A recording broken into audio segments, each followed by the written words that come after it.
All right. Welcome to Warrior Week Parables from the Pit. My guest this week, a very special friend of mine, Matt Davenport. Matt, welcome to Warrior Week podcast. How are you, man? Hey, thank you, Coach. Doing good. It's an honor to be here with you for sure. Always good to see you. All right, great seeing you, man. So, hey, what Warrior Week, Matt? 61? 60. We're week 60. I was Yeah, one you're number right there. behind. Yeah, right there. Warrior Week 60. All right, Matt. We're gonna go and we're gonna talk about what truly brought you to Warrior Week. When did you start your experience here in Warrior? And just talk to me about the progress path into coming into Warrior Week, man. Sure. Yeah, definitely. My story is definitely a unique one. I was actually in Dana Point at Monarch Resort once a year. Basically, my college roommates and I get together for a guys' weekend. And we're out on the patio, just hanging out, having some drinks, and we look over the balcony and see this group of guys in all black suits and sitting around doing like some clap, two clap boom, and ask the servant like, "What is that? Like, what is going on?" We are just like so intrigued, and so they're like, "Oh, it's like a secret business group, I think called like Wake Up Warrior." So I went home and I Googled it, and the videos came up from you guys, you and Garrett and everybody, and I started watching them. And it was like, someone had read my mind, and, it just really connected to me. At that time, I was in a pretty dark place in my marriage and business and just in everything. And so it just really, resonated with me. And for the first time, felt like, oh, someone like really gets what's going on, and, has been where I am and how I feel. And so then I went into King's Kid 3, and that was really my, just signed up, and that was my first experience, and it was amazing, Right. And then What changes took place in your life right after King's Kid 3, man?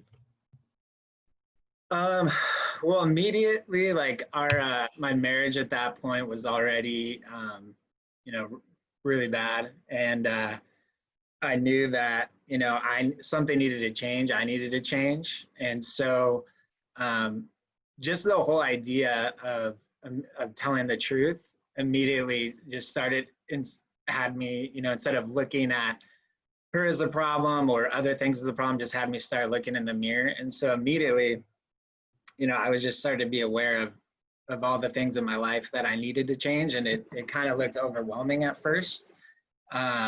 But even just start being honest with myself about my own emotions and just where I'm at, what's really happening.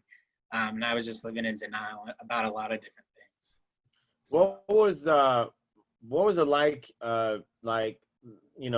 not knowing that you were living those lies and suddenly become aware of them, that, oh man, fuck, they really are the obstacles in the way, and it's not that I have the magical solution now to get rid of them, but at least I'm aware what I need to work on, right? What is the areas that I need to bring more attention and more focus on? What how was it to discover that for you? What would you say that discovery has done to you, and ultimately the decisions you made to come to Warrior Week and even discover further?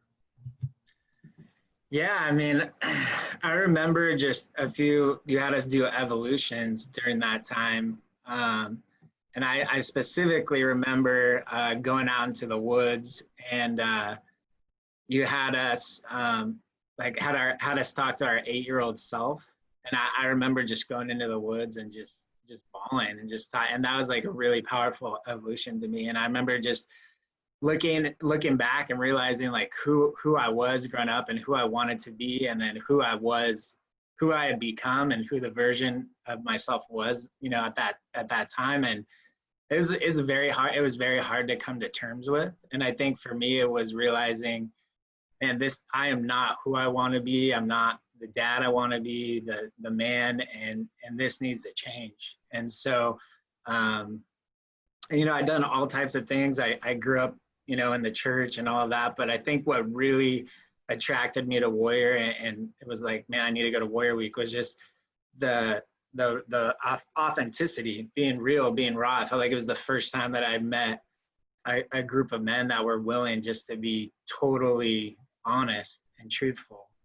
And going through that process, and then I went to the 2-day Be the Man boot camp, and got to experience it a little bit in person. And I had heard, so many different guys that had gone that had just, talked about how impactful it was. And I had seen their lives truly change afterwards. And that's where I was just like, man, I don't care what I have to do, where I have to get the money. I'm going to do this. And it was the best decision I ever made. Beautiful. Sure.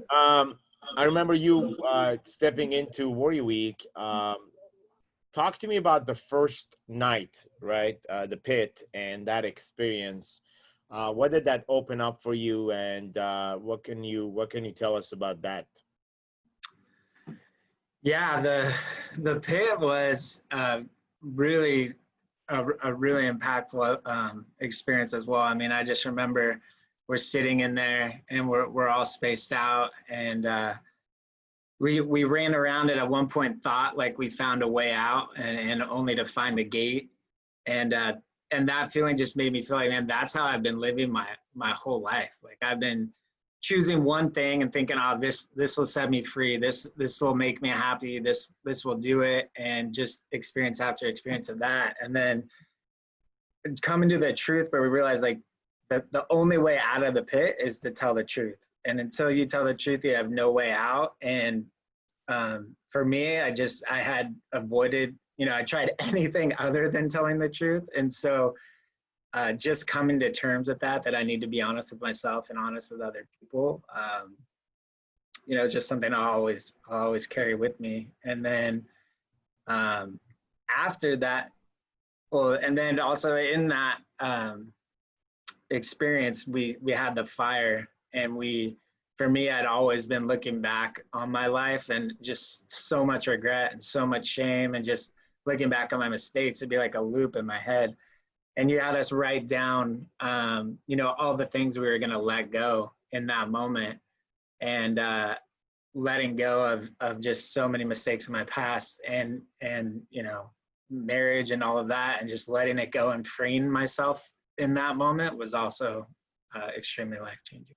One of the things that Warrior Week has set itself to do as a mission was to have a man face the mirror and literally see that he has the power to erase the guilt and shame that he carries by his action, that there is no perfection, right? If you study any religion, Christianity, Muslims, Jews, if you study any of the major religions, you realize that the essence of that is to ultimately forgive, right? And have despite all the rules and regulation, it is set in a way for us to recognize that we're not perfect. As men, we are going to fuck up, and we have a choice in life, and that is to hold on to our fuck ups and truly miss on the glory and the blessing of God, or to let go so we can be open to receive more. And it's hard, man. It's hard because, you grew up religiously. I grew up religiously, although different religions.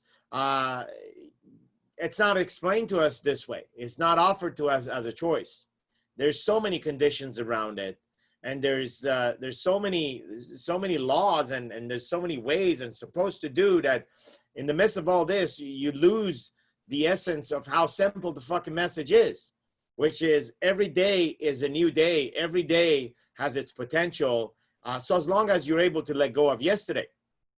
And so many of us are conditioned to hold on to this yesterday. So many of us live in the memories of the past that we're not able to be present. And so many of us read book and do meditation and try to do all kind of events and just learn and how to be present, but yet it's simple. In order to be present, the first thing that needs to happen is for us to leave the past. And ultimately, we live in the past. We live in the memories of the past. We live in the highs of the past and the lows of the past. I wish I had the body that I had when I was younger. I wish I had the money that I had 10 years ago. You know, I wish I didn't fuck up my body that way. I wish I didn't burn my money this way. And there's always this constant loop of going back. And if it's not 10 years ago, well, we'll go back to 2 days ago. And we hold this grudge against our wife or our kids sometimes. It's like, really? Something that happened 2 days ago that has no influence as of right now. But this is not a, this is a condition. We grow up to be in this kind of condition where the only gear we know is the gear of the past, is the gear of the grudge. And although we try, but we keep getting pulled into the temptation, the mistakes, and as well as many, many, many errors of the past. And so, you know, when you come to an experience such as Warrior Week and what you experienced in day one, and what you particularly refer to as the evolution, that where you burn the past, there's a massive amount of liberation that takes place, right? Because it's not just that night. I'm not just telling you to do that. It's 30 days of fucking build up to it. You have 30 days to build up to it. Then you come in the first night and it's an intense 16, 18 hours. And today we're doing that virtually, Matt. Like we're doing Warrior Week virtuals. We call it Warrior Week Plus. And Warrior Week Plus, we've done 3. We're in the process of doing the 4th one. And there's 60, 70 graduates right now in that right now. And it's amazing to see how we are able to create the same condition and feelings that you had when you actually were like, you had no other choices, right? But what we realize is that it's the space and the energy that you allow yourself to be, because at the end of it, it's a choice. Listen, man, you were in the van, but there was nothing that could stop you and say, hey, listen, I'm out. I'm going to get the fuck out of here. I'm going to take an Uber. Nobody would put a fucking gun to your ass. So, okay, get up, leave, right? Yeah. And so the same thing virtually. And in fact, even easier virtually, because all you got to do is just press on the button and done deal, right? You close the computer. And so, which makes it even more easier, because you have the choice even more easier to say, fuck it. But then when you don't, you see some other stuff on the other end. So it's 30 days building up to that moment. It's a roller coaster of emotion that allows you to come at the edge and really decide, okay, I'm at the edge, man. Am I going to jump the fucking cliff with this fucking bag that I'm holding that is 300 pounds? Or I literally have an opportunity to drop the bag 300 pounds and never pick it up because it's going to fall from the edge. So how was it for you? Did it feel like that right after that evolution and when that first night, did you feel lighter? Oh, yeah. I mean, I felt walking out of there, like coming into Warrior Week, I felt like I was totally like a prisoner of my past and everything. I felt like during Warrior Week, I let it all go, like all these burdens, everything was gone. And then walking out of there, I really felt and believed that I was a new and different person. And like the next day after, I went and met a bunch of my friends, and they could tell they were just like, there's something like different, like yeah, I mean, I walked out of there just feeling like I could go do anything I wanted to do and create whatever life I wanted, and the past no longer had power over me. And that by itself was miraculous, for sure. Beautiful. So Matt comes out of Warrior Week renewed, reframed, and as well as excited, right? Excited to leverage himself, leverage his power, leverage everything that you've seen within. So what happens to you after, man? Talk to me a little bit about, how life went after.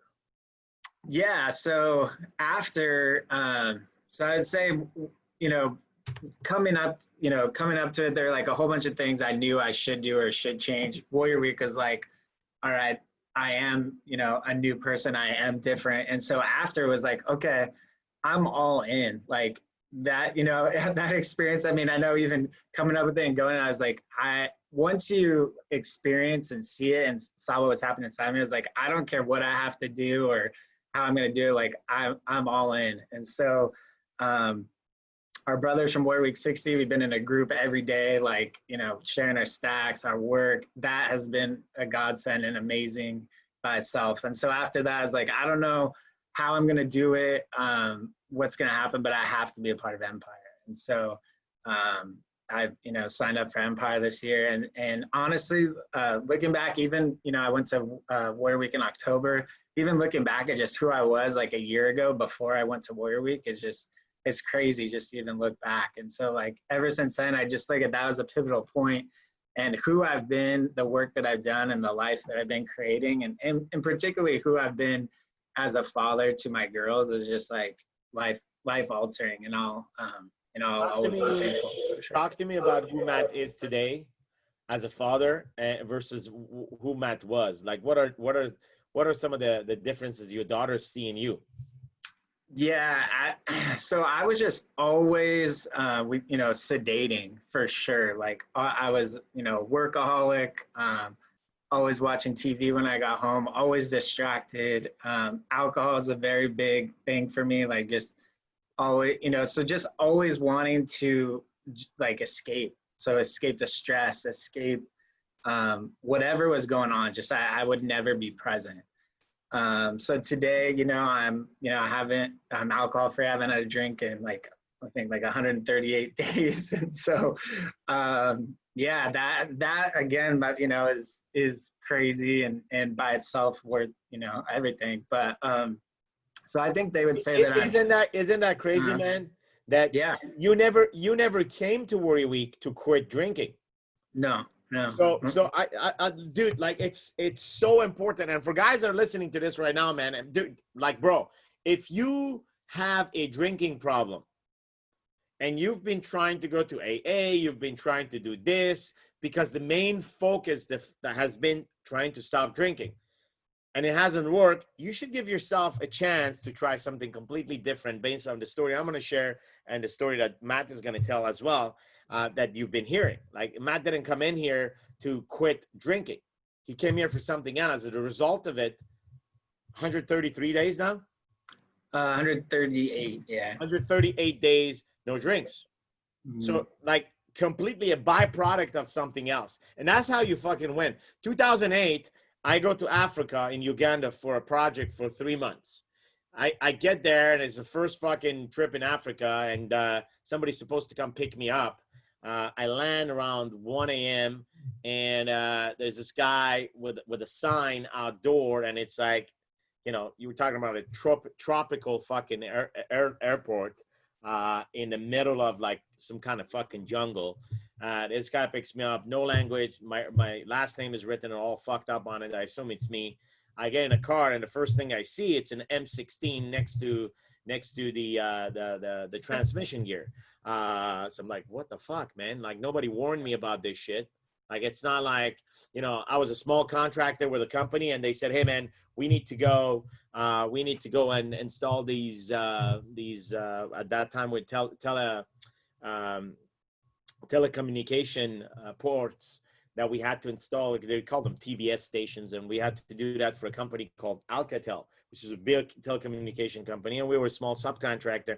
They sent me down there, and it's kind of like do a site survey and like, you know, do a consulting for 3 months and figure out like a feasibility study and then come back, right? That's pretty much it. And I had to get some shots, malaria shots and stuff like that, just as an, you know, as the kind of like requirement to travel to that country and so on.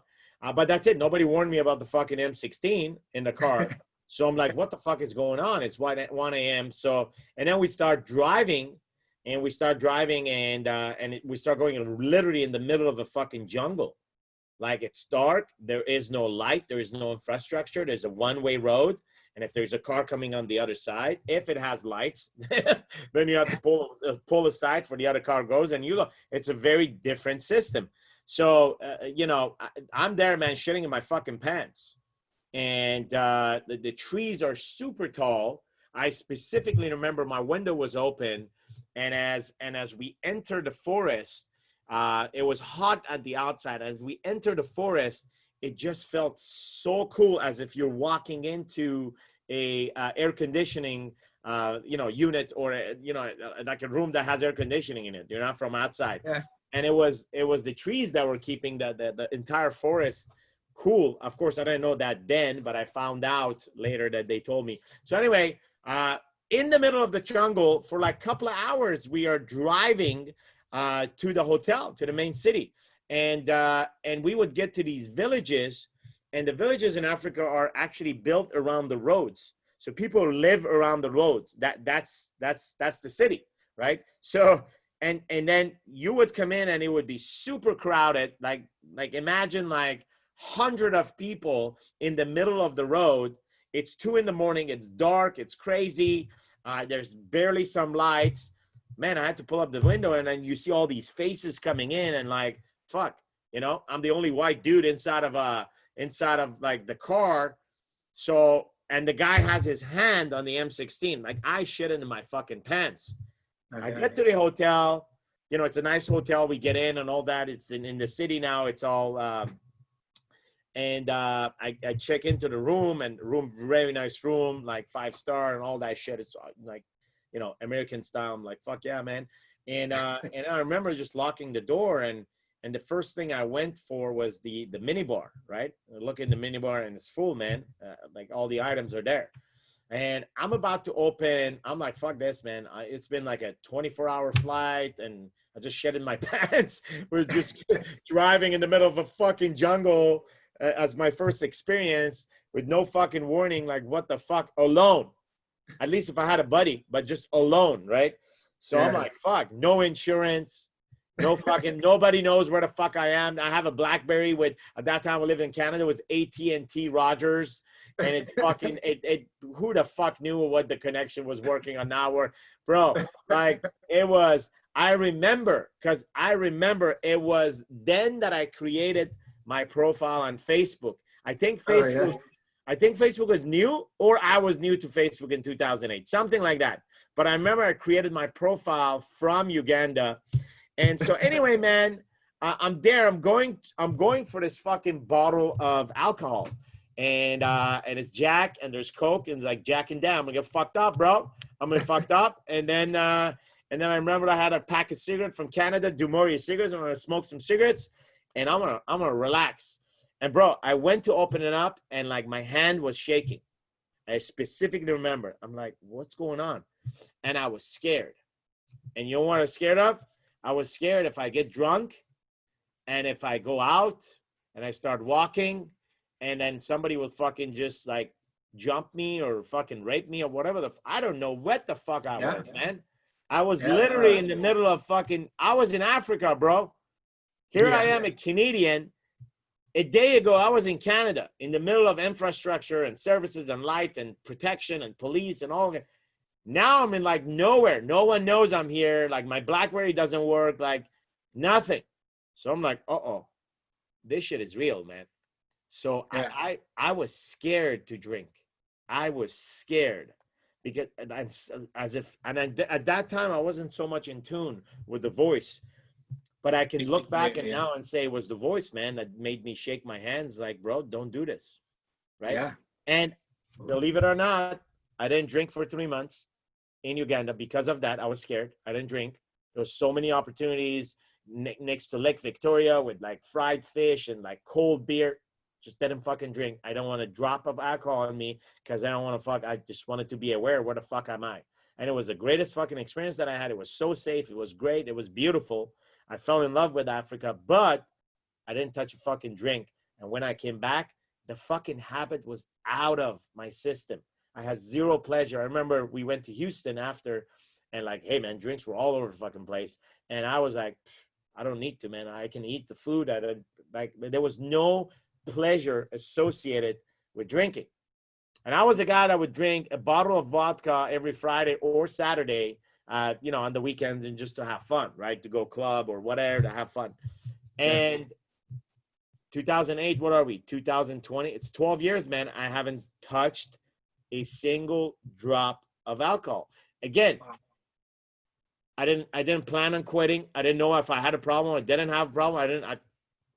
Something happened, and as a byproduct of that, I stopped, and it just got out of my system. And it's the one thing that I kept. I said I'm going to stop smoking then, but then I went back to smoking, and it was always this back and forth. And even with diets, you say I'm not going to eat this, and then you go back. But with this thing, it was the one thing that I did not fuck up ever since then. So I'm like, hey man, you know, even sometimes like I'm not even tempted to drink alcohol. It is completely out of my radar. That's But if awesome. I guarantee if I invite it in and if I start using it, and it becomes part of my radar, my proximity, then it becomes a habit. Sure. Why? Because then I'll find pleasure associated with it. As of right now, it's like there's not really any pleasure associated with it. So Yeah. therefore, I don't hang out with it. So how was it for you? Because I know my story went fucking to Africa and that, but I mean, like, how was it for you? Like, because it's a byproduct of what happened to you and what you realize is some other thing. You know what I mean? But yet is related to it. Yeah. So for me, it was when I was sitting at the, when we went to the graveyard, and Yeah. I was sitting by a tombstone, and like, we randomly have the voice pick one.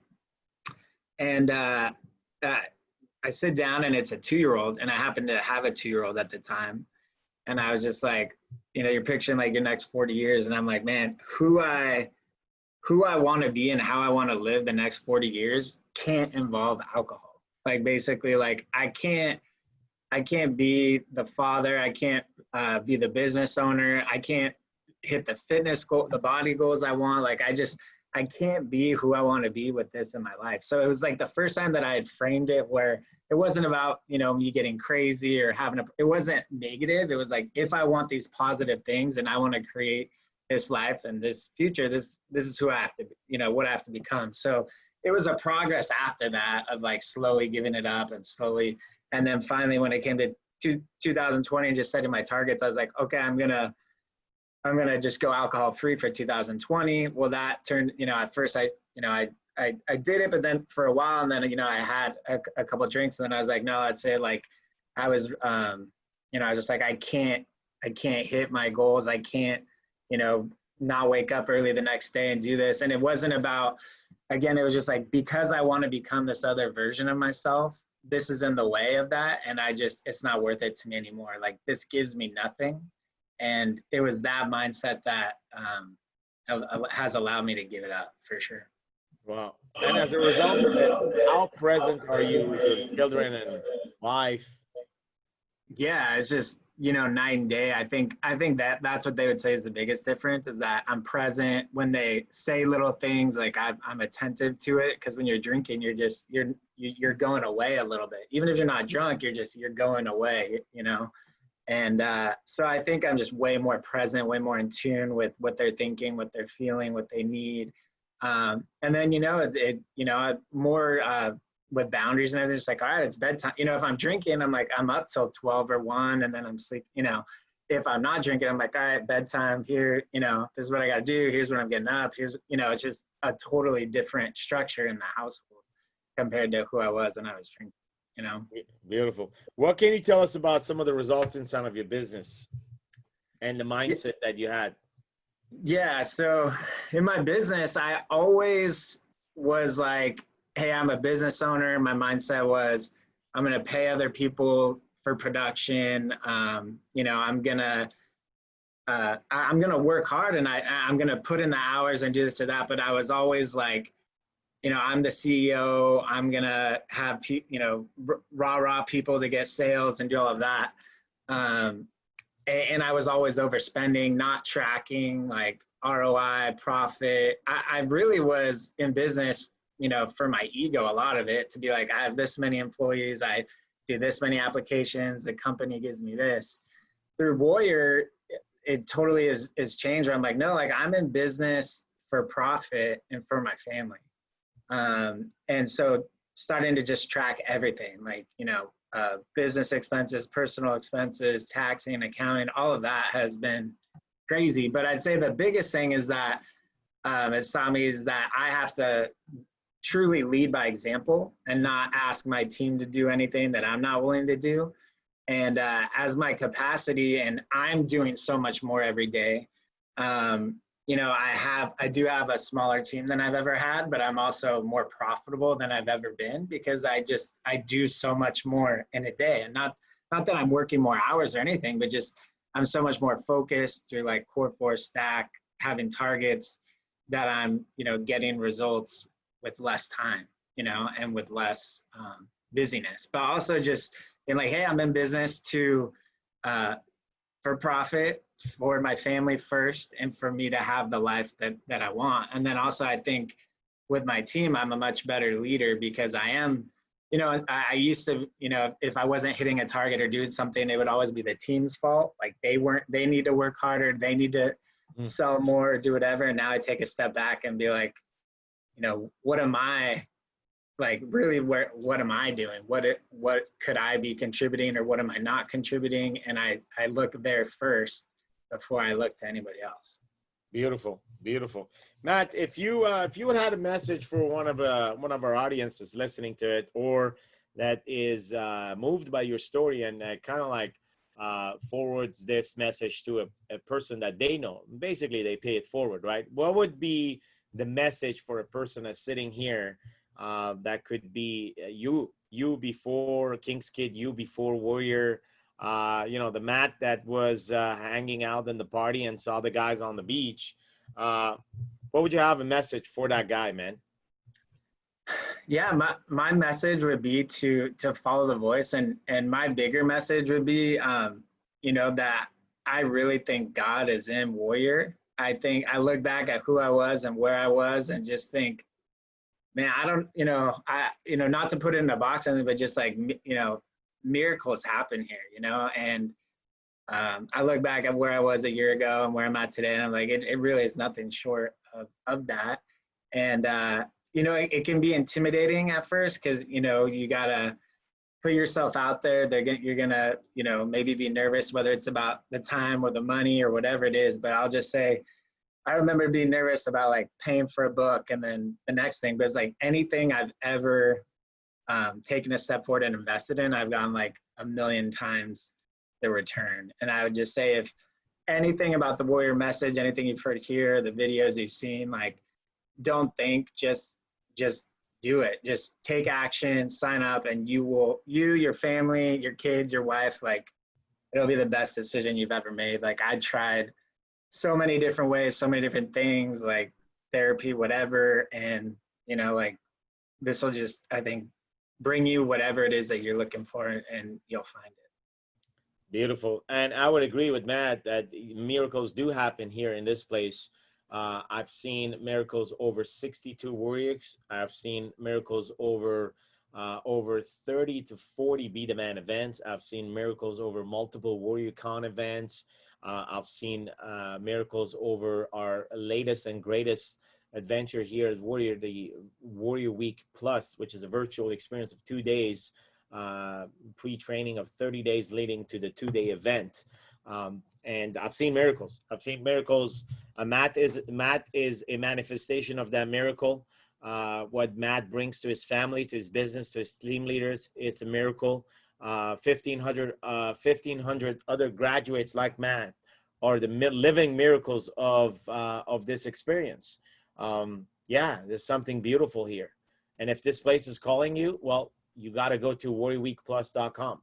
That's where the gate is. The gate to this narrow roadmap to get into this brotherhood. There's a brotherhood here, and there are miracles on the way. But if you don't take the chance, if you don't act upon what you're hearing, if this message from Matt, myself, and many other brothers on warriorweeknow.com, which is the podcast here on iTunes, iPad, or wherever you find these sources, when you hear these men talk about the results of their life, they're not talking about the results of their life to impress you. Matt is not here today to impress anyone. Matt is not here so that he can be popular. This podcast is not popular. This podcast is a podcast that men refer to other men as they hear the voice. But what I can tell you is that these miracles are fucking real. There are no coincidences here. Miracle happen. Coincidence, as I said, is a man-made word to dismiss the power of miracles. And these miracles happen here. I've witnessed them. I see them. I see them happening. Children, wives, families. There are changes that are taking place, impacts that happens on generation, because men choose to follow their heart. Men choose to face the mirror. Men choose to wash away from guilt and shame that they experience. So my brother, if these words resonate with you, if the word of Matt resonate with you, that's the sound of the truth. And if it doesn't, well, maybe you're not ready to hear it yet. You're not. And as arrogant this may sound, that's what it is. I'm not going to defend the truth. We stand next to it. There's a fire that needs to burn inside of you to feel the vibration of my voice, the vibration of Matt's voice, and 1,500 other graduates that have come to this. There's a reason why you're listening to this podcast. And if this is you, and if you haven't gone to Warrior Week, maybe it's a place for you to come. My invitation is for you to go on warriorweekplus.com, apply, watch the little movie, apply, and just get in the game, knock at the door. Say that you were referred by the fucking podcast, that you heard this message, and you acted upon the word. Matt, I want to thank you for being here. Thank you for bringing your beautiful story and sharing it with other men, and that's what we do.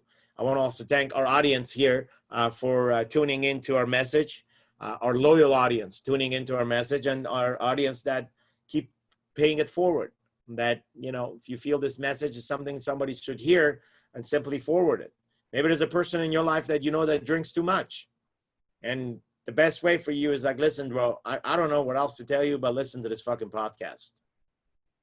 Or maybe that person is you. Either way, it's time to act. Matt, final words for our audience, brother.